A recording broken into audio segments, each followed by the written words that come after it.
Bueno, se cortó. ¿Estaba presente la persona que estaba comentando?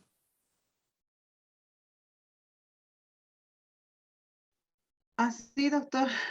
Perdón, continúe, por favor, estaba comentando. Decía que contaba una experiencia mía que yo lo dejé por el tema de que era bien burocrático. Me decían que tengo que ir al forense para que me dieran días de impedimento. Luego de eso tenía que presentar un memorial y que tenía que sacarme análisis, que sí o sí tiene que ser en esa clínica autorizada. Iba a ser la clínica autorizada, era muy lleno, entonces es muy burocrático.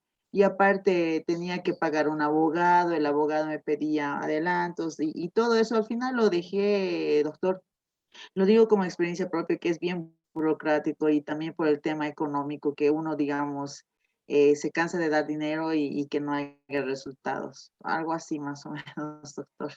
Pienso que ese tema es muy importante, que no facilitan en el tema. Por ejemplo, cuando uno va a la FELCC y está sangrando, una mujer que le ha golpeado su esposo, llega destrozada la mujer. Y, y viendo todo la situación de la mujer allá en la FCC no te ayudan, o sea, se supone que ellos deberían creer, ¿no? Si le ha pegado su esposo, deberían creer. Ellos no necesitan que sea bien formal. Entonces, todo eso, doctores, me parece a mí que es bien burocrático, que eso deberíamos cambiar, como algunas cosas que sí se han cambiado positivamente. Por ejemplo, cuando uno tiene su bebé, no ve, antes tenías que hacer prueba de paternidad y todo lo demás. Ahora no, ahora dices que él es el padre y ya. Así, cosas así, mejorar. Bueno, esa es opinión mía, doctor, humildemente. Ya. Sin duda, eso lógicamente tiene que irse mejorando, ¿no? En varios aspectos tendríamos que ir mejorando, creando nuevas políticas criminales para coadyuvar al trabajo de investigación, el trabajo de el acceso a la justicia, por señalar algunos aspectos, ¿no? El derecho procesal penal es el conjunto de normas jurídicas correspondientes al derecho público interno que regula cualquier proceso de carácter penal, desde su inicio hasta su fin entre el Estado y los participantes. Tiene su carácter primordial como un estudio de una justa e imparcial administración de justicia. Yo les pregunto, ¿hay justicia hoy en día en nuestro país?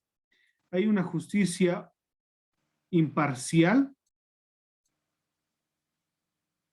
¿Creen que hay?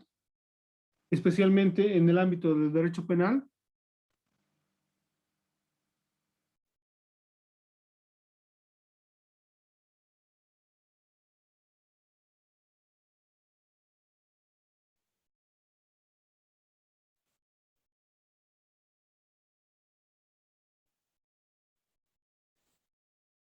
¿Qué creen? Que no hay, doctor, porque el que tiene más dinero, más influencias, siempre va a salir más beneficiado. Dentro de la lógica, el derecho penal debería buscar eso, la imparcialidad y la justicia rápida y oportuna, ¿no?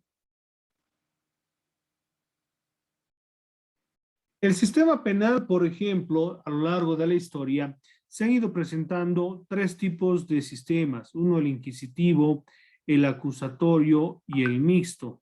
El inquisitivo era en el cual una persona debía demostrar su inocencia, ¿no? Se presumía la culpabilidad de todas las personas que eran acusadas como delincuentes. En estas circunstancias, diríamos de que aquella persona que haya sido denunciada corría el riesgo, ¿no? De no poder adquirir o encontrar justicia, porque si no podías demostrar tu inocencia, se presumía tu culpabilidad. Hoy en día estamos sobre el sistema acusatorio, que es lo contrario, que la persona que acusa tiene que demostrar que la persona denunciada ha cometido el delito. En esas circunstancias es importante ver la igualdad entre las partes y la posibilidad de demostrar la culpabilidad o la inocencia de una persona. El sistema acusatorio que actualmente utilizamos ha mejorado mucho de lo que era el sistema inquisitivo anterior, porque encontrábamos falencias y lógicamente hacía de que la justicia sea más lenta, ¿no? Más la oralidad ha mejorado bastante lo que ha sido la administración de justicia. Eso no quiere decir de que tengamos una justicia perfecta, porque también, lógicamente, existen problemas en esta justicia acusatoria, la cual es muy garantista desde una perspectiva, es demasiados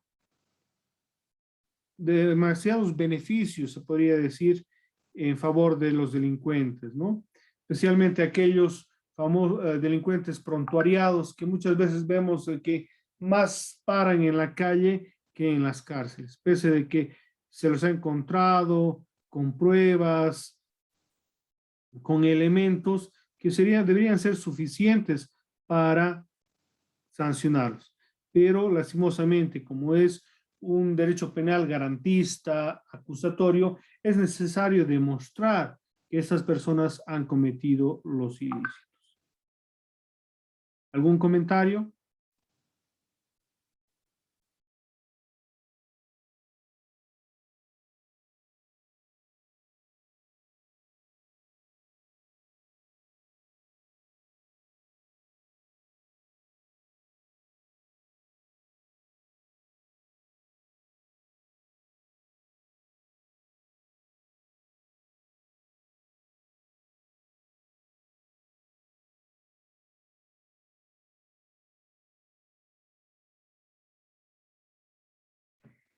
En ese sistema acusatorio es importante ver de que el proceso de investigación se ha separado.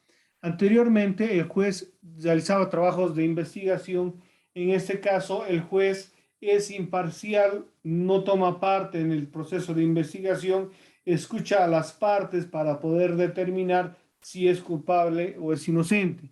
En este sentido, el Ministerio Público tiene que hacer todo el trabajo de investigación más la víctima, que se constituye en parte civil, para poder, en el caso, unir fuerzas para demostrar la culpabilidad del imputado. En esas circunstancias, lógicamente, el imputado le queda simplemente afianzar el principio de la inocencia y en el caso demostrar, lógicamente, que no ha participado del ilícito. El juez simplemente resolverá sobre lo que observe, lo que se haya demostrado en el juicio oral.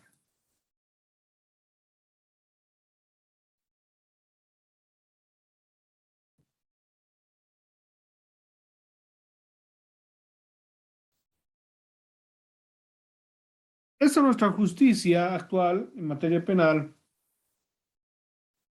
Ha avanzado bastante, especialmente con la oralidad, ha reducido, si bien la justicia no es perfecta, pero ha reducido bastante tiempo. Antes un proceso penal podría enfrascarse en 5, 8, hasta 10 años. Hoy en día tampoco es muy rápido. Un proceso penal puede durar 2, 3 años o incluso con apelaciones, incidentes que van retrasando, puede aumentar bastante tiempo, pero sin duda, en comparación del anterior sistema inquisitivo, ha mejorado el proceso penal. ¿Algún comentario respecto a esto, por favor?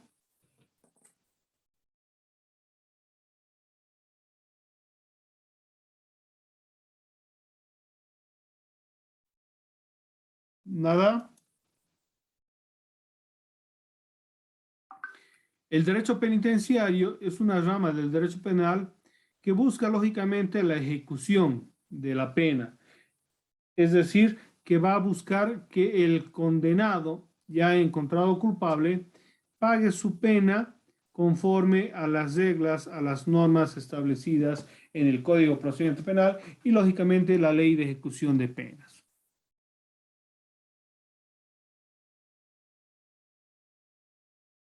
Una de las penas más graves y lógicamente la más fuerte es la privación de libertad, ¿no? En la cual se los recluye en los diferentes recintos penitenciarios que, como sabemos muy bien, en nuestro ordenamiento jurídico es máximo 30 años sin derecho a indulto. Con las últimas reformas penales, se ha beneficiado bastante a las personas que cometen delitos, ya que se les ha dado ciertos beneficios, ¿no? Por ejemplo, antes, cuando una persona tenía una pena privativa de libertad menor a 3 años, podía beneficiarse de una suspensión condicional de la pena, una suspensión condicional del proceso o, en el caso, un perdón judicial. Hoy en día, esos 3 años se han subido a más, hasta 6 años. Eso implicaría de que hay una gran cantidad de penas que tienen penas privativas de libertad menores a 6 años. ¿Qué implica esto? Que esas personas muchas veces van a cometer ilícitos y no van a entrar a la cárcel, porque se van a beneficiar con esos beneficios, ¿no? De la suspensión condicional de la pena, suspensión condicional del proceso.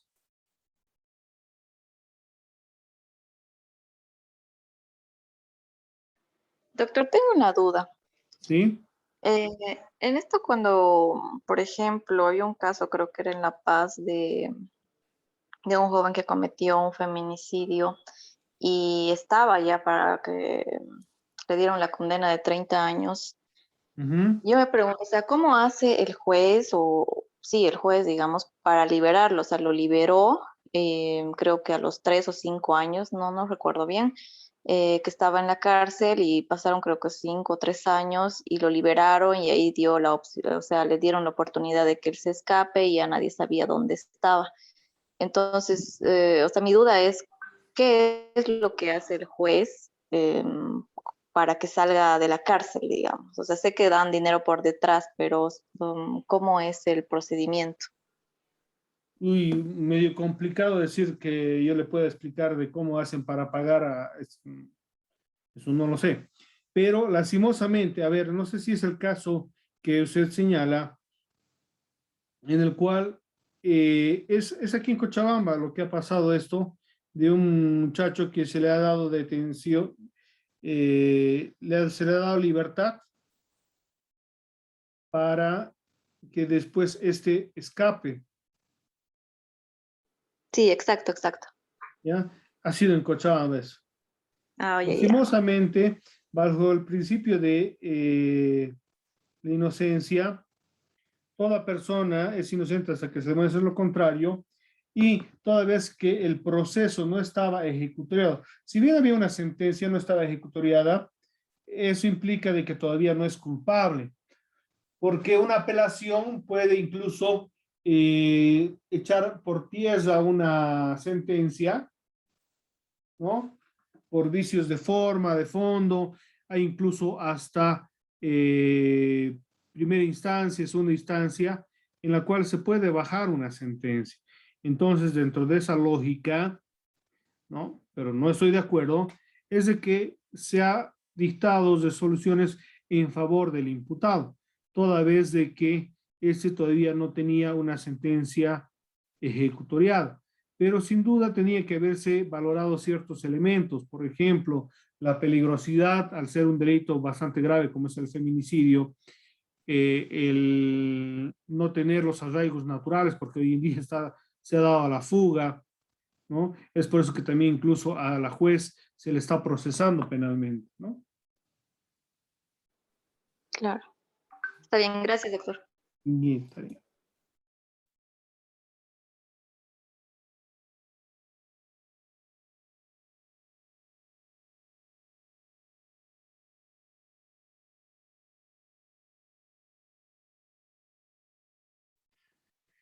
En algún momento que ustedes tengan tiempo, busquen en internet, descárguense lo que es la ley de ejecución de penas.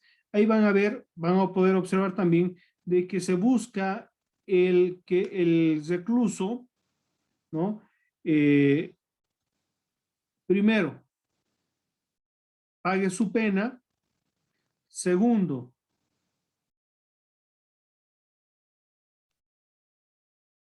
¿qué se llama? Ay, se me olvidó la palabra. Bueno, la idea es de que este ciudadano en algún momento, después de pagar su condena, se rehabilite y pueda ser reinsertado en la sociedad. Pero esta parte de de la rehabilitación, muchas veces acá en Bolivia no se trabaja. No es trabajado por el gobierno porque esto se trabaja mediante la educación, mediante los valores, mediante el apoyo familiar. Pero lastimosamente el gobierno no participa en esta rehabilitación. Todo el trabajo lo van realizando los mismos reclusos o incluso las iglesias evangelistas, cristianas, católicas, que van apoyando a los reclusos, ¿no? Considerando de que toda persona puede equivocarse en su vida, pero puede arrepentirse por este delito. Y al haber pagado su pena, este podría volver a la sociedad.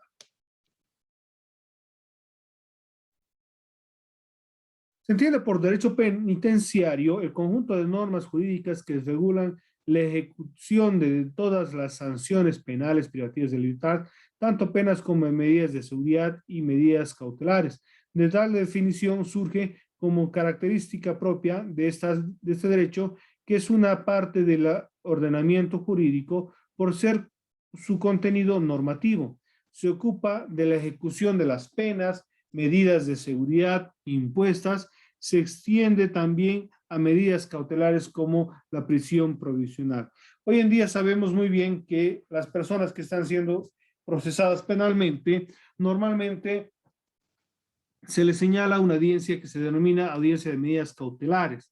Esas medidas cautelares tienden a garantizar la presencia del imputado en todo el proceso hasta, lógicamente, que se dicte la sentencia.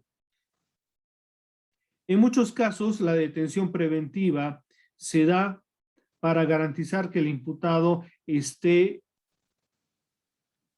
participe en todas las actuaciones, pero también se puede dar el arresto domiciliario o la libertad irrestricta en los casos de que se garantice la presencia del imputado en las actuaciones y no se vea la necesidad de darle una detención preventiva en un recinto penitenciario. ¿Ya? Que es el caso que se presume que la juez habría visto de que era suficiente medidas sustitutivas a la detención preventiva, pero hemos visto que no ha sido suficiente porque se ha dado a la fuga. El derecho penitenciario busca el castigar a la persona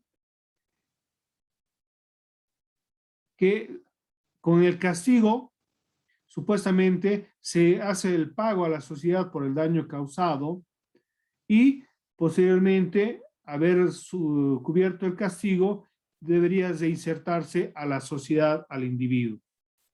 Esto con la idea de que toda persona se puede equivocar, pero también se puede arrepentir y debe continuar con su vida. ¿Ya? ¿Qué es la inserción social? Es un concepto entendido como el hecho de reincorporar a la sociedad a aquellas personas que fueron privadas de libertad por la comisión de algún delito. y que ya han cumplido con su condena y son puestas en libertad, que han sido una figura que se ha venido moldeando a lo largo de la historia para convertirse en un derecho de estas personas, el cual debe ser protegido, progresivo, de manera que constantemente se busque la mejoría de las condiciones de los sentenciados. Muchas veces en la ley de ejecución de pena, incluso hay algunos beneficios penitenciarios. No sé si ustedes han escuchado el extramuro, la libertad condicional, ¿no? Son algunos beneficios que los reclusos se benefician por haber cumplido un porcentaje de su condena, tener buena conducta, entonces van pudiendo salir primero en el día para trabajar y retornar a la cárcel en la noche, o en otros casos, cuando ya han cumplido 2/5 partes de su, perdón, 3/5 partes de su condena,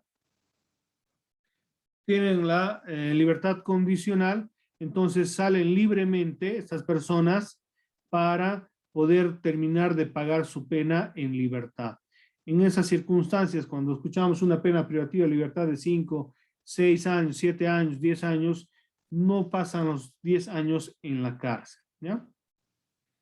¿Se está entendiendo, no? Doctor, ¿Sí? tenía una duda. Esto de las detenciones preventivas en nuestro sistema penal es muy notorio, ¿no? El tema del número de reclusos que existen eh, con detención preventiva, incluso con más de un año. ¿De qué depende justamente, ¿no? El que se dicte una sentencia ya ejecutoriada. Eso quería saber, ¿no? Porque esto también causa, como sabemos, una sobrepoblación en los centros penitenciarios. Y muchos de ellos, como le mencionaba, ¿no? Están con detención preventiva y sin una sentencia ejecutoriada. Sí. Bueno, el tema de la detención preventiva nace en virtud a la modificación del Código de Procedimiento Penal que busca garantizar que el imputado participe en todas las actuaciones, en todas las audiencias dentro del proceso penal y evitar lo que lógicamente es la fuga. Pero lastimosamente, miren, cuando se habló de detención preventiva, el Código de Procedimiento Penal preveía de que debían existir recintos especiales en los cuales los ciudadanos con detención preventiva debían ser introducidos. Pero lastimosamente por tema económico, logístico y demás circunstancias, nunca se realizaron estos lugares para detención preventiva. Entonces, ¿qué ocurre? A estas personas con detención preventiva se los introduce en los recintos penitenciarios con personas que están ya con sentencias ejecutoriadas. Bastante conflictuado, toda vez de que ya los recintos penitenciarios se encuentran pues saturados y hay una población excesiva, ¿no? Porque algunos recintos penitenciarios ya han superado su capacidad y en algunos casos, según las últimas estadísticas, hay más personas con detención preventiva que personas con sentencias ejecutoriadas. En ese sentido, debería modificarse también ese tema, ¿no? En un inicio del procedimiento penal, todas las personas casi se les daba detención preventiva. Hoy en día pareciera de que es más fácil que se les dé medidas sustitutivas. Pero dentro de una lógica requiere de que demuestre ciertos arraigos naturales. Por ejemplo, lo que es familia, domicilio y trabajo son suficientes para que una persona se le pueda dar una medida sustitutiva. Ahora, si no tienes estos elementos, lógicamente correspondería una detención preventiva.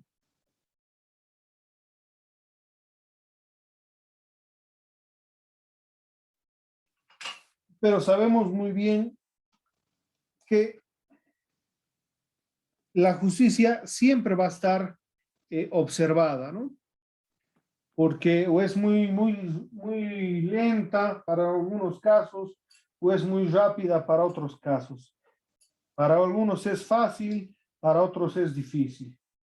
Hay mucho cuestionamiento respecto a lo que es la justicia y lógicamente estos elementos que hemos estado viendo, lo que es la detención preventiva. Hay personas que deberían estar recluidas, pero se encuentran afuera.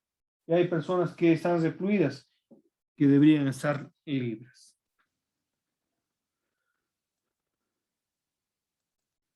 ¿Algún comentario más?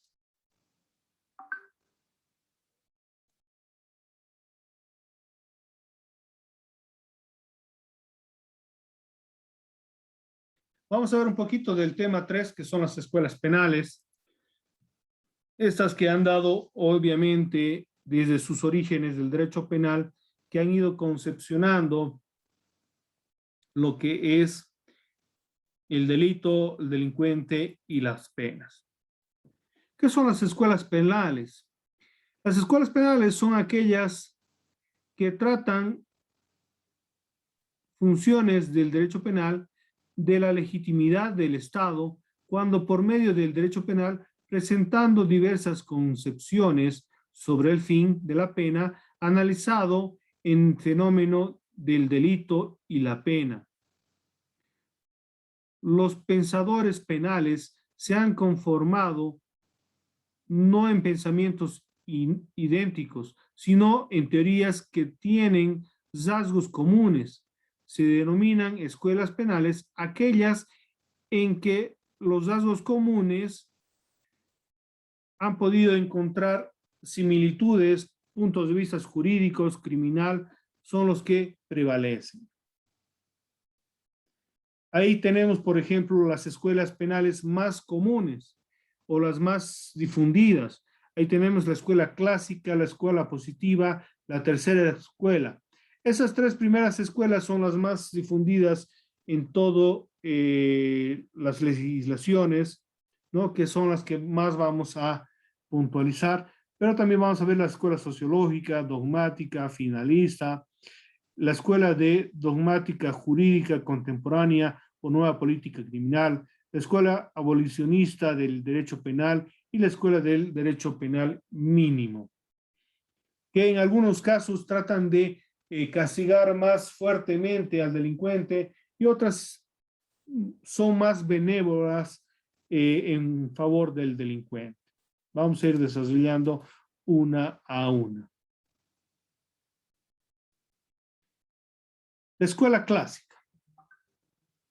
La escuela clásica, su representante fue Cesare Bonesana, conocido como el Marqués de Beccaria. La escuela clásica nace con el Tratado de los Delitos y de las Penas de Beccaria y finaliza con Carrara. Otros de sus representantes son Benatán, Carmignani, Pesina, Rossi. Esta escuela clásica surge en la Revolución Francesa. Yo les recomiendo, no sé si alguno de ustedes, por favor, a ver si se anotan, este libro de César Beccaria, ¿no? Tiene un libro muy interesante, el cual, lógicamente, nos habla sobre las penas. Ahí demuestra de que las penas en la antigüedad no eran claras. No existía una pena similar al delito. Eso quiere decir, si hablamos hoy en día, para el delito de robo, uno, aunque robe, aunque parezca raro, aunque robe, digamos, 1.000 bolivianos o robe 10.000 bolivianos, tiene la misma pena. Pero en la antigüedad, ¿qué ocurría? Muchas veces era al calor del momento de las autoridades que estaban a cargo de la justicia. En algunos casos se han dado castigos demasiado crueles, ¿no? Hasta delitos en los cuales, por ejemplo, se les ha quitado la vida.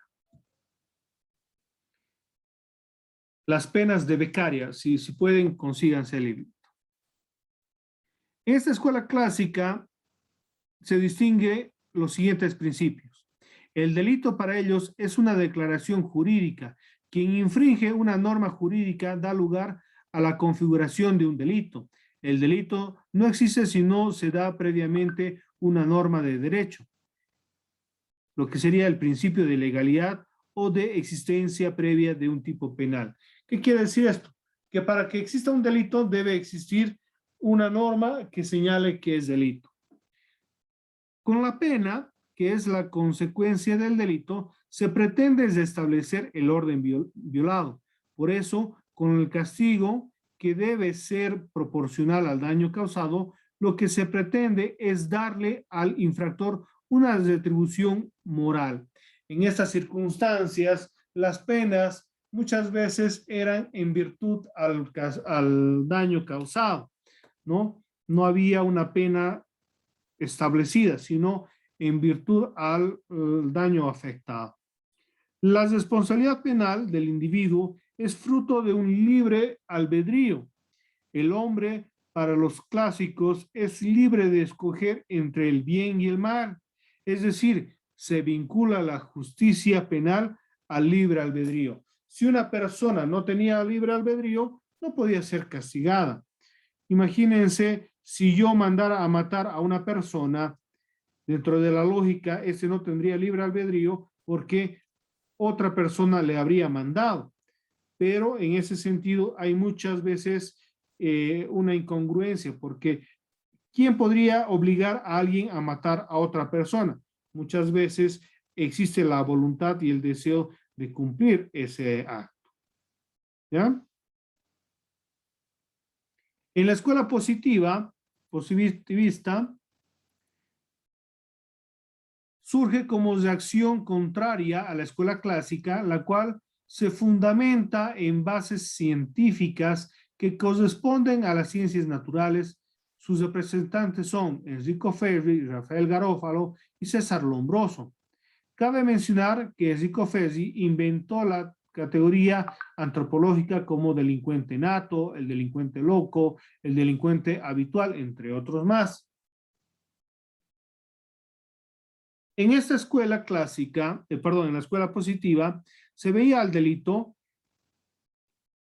un ente de hecho.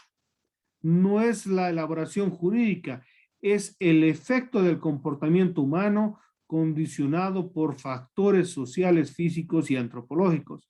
El delincuente, para ellos, es un anormal, psíquico, anómalo. Dentro de esta lógica, al delincuente, como se lo ve como una persona que no es normal, debe castigárselo ejemplarmente. La razón de ser de la pena es la defensa de la sociedad. Con ella se busca rehabilitar al individuo para evitar su recaída en el delito. Por eso propone el aislamiento del infractor para someterlo a tratamiento penitenciario. El fundamento de la responsabilidad es la peligrosidad del sujeto.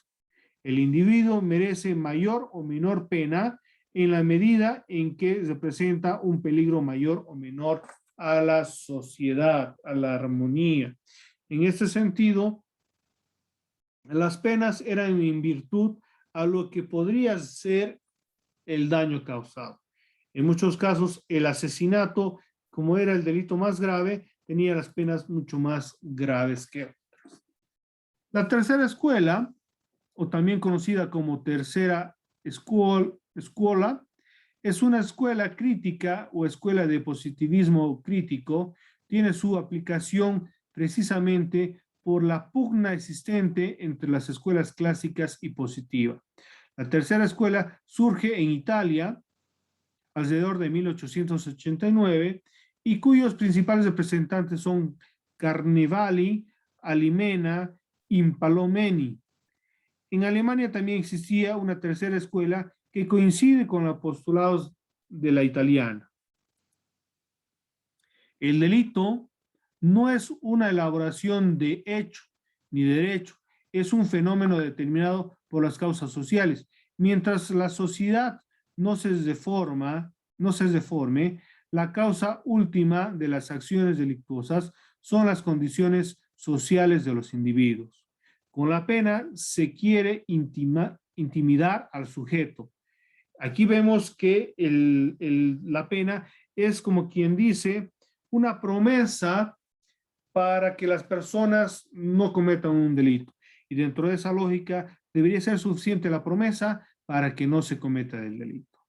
Pero para saber si la sanción es efectiva, intimidatoria, esta teoría propone la distinción entre imputables e inimputables, según sea conscientes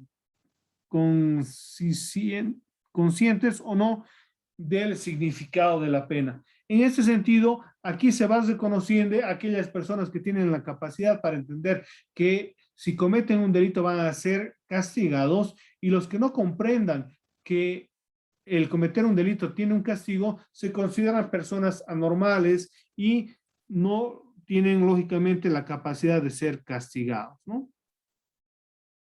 La responsabilidad penal tiene su soporte en la peligrosidad de la gente. Esa peligrosidad se mide por el efecto disuasorio que tenga sobre su conciencia la pena. La tercera escuela considera al delito como un fenómeno natural y social. Todo depende de lo que viva una persona para ser considerado o no y ser castigado a la vez. ¿Alguna pregunta sobre estas tres escuelas?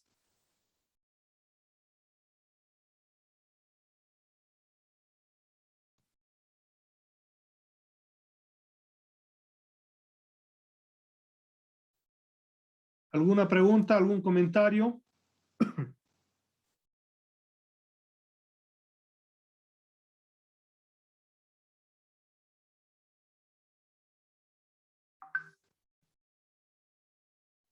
¿No hay dudas? Cada una de las escuelas ve al delito, al delincuente y a la pena desde una perspectiva propia, ¿no?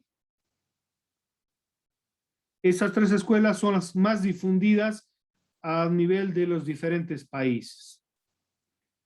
Que vamos a ver las otras escuelas que hoy ya no nos va a alcanzar el tiempo, los vamos a ir desarrollando la siguiente clase. ¿Preguntas, comentarios, por favor?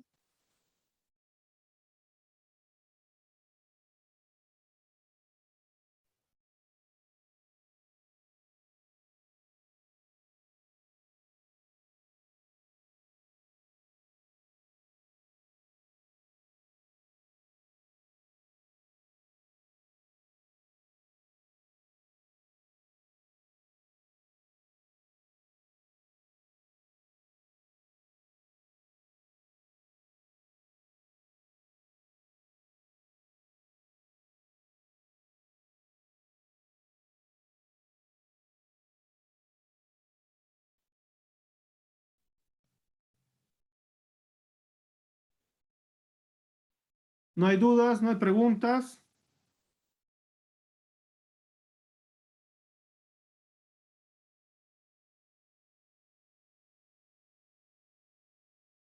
Bueno, No, doctor.